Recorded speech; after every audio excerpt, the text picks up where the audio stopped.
trouver l'opportunité dans la crise et Kaizen veut dire changer pour le meilleur. Et je veux dire aux femmes entrepreneurs, l'ADN même de l'entrepreneur, c'est tout simplement, face à une crise, amener des solutions. Puisque lorsque j'amène un produit ou une offre sur le marché, c'est que j'ai vu une situation de crise. Une situation qui n'est peut-être pas à l'identique de la crise qu'on vient de vivre, mais une forme de crise. Et j'ai déjà activé en moi ce principe d'amener des solutions. Et donc, c'est en moi ce concept-là, ce principe-là, c'est dans mon ADN d'être celle qui amène des opportunités dans une crise et qui permet de changer les choses pour le meilleur. Et j'ai envie de leur dire, mesdames, c'est vrai que ce n'est pas simple aujourd'hui, les messages sont vraiment anxiogènes en ce moment, mais vous avez, n'oubliez pas qu'en tant qu'entrepreneur, en tant que leader, vous avez déjà activé à plusieurs reprises ce principe en vous de transformer les crises en opportunités, transformer la réalité, amener des solutions, rebondir, c'est en toi, c'est en moi.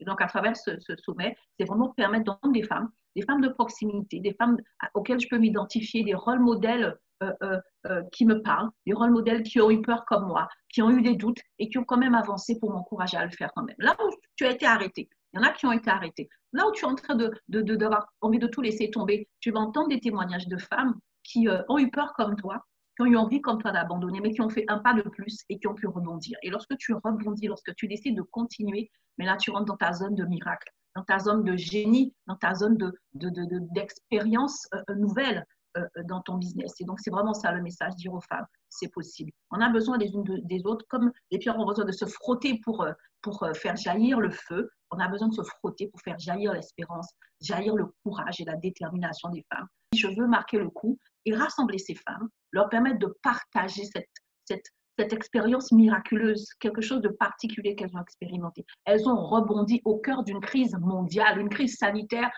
qui avait comme fondement l'insécurité. Et je me suis dit, voilà, je vais créer ce sommet, ce premier sommet du rebond entrepreneurial au féminin, qui va réunir une vingtaine de femmes de tout continent, de tout pays, qui vont partager, donc du 29 au 31 juillet, leur témoignage de rebond pendant le confinement. Comment ce confinement a été pour elles une opportunité de se renouveler, une opportunité de trouver une autre dimension de ressources en elles et tout simplement pour encourager d'autres femmes, d'autres entrepreneurs.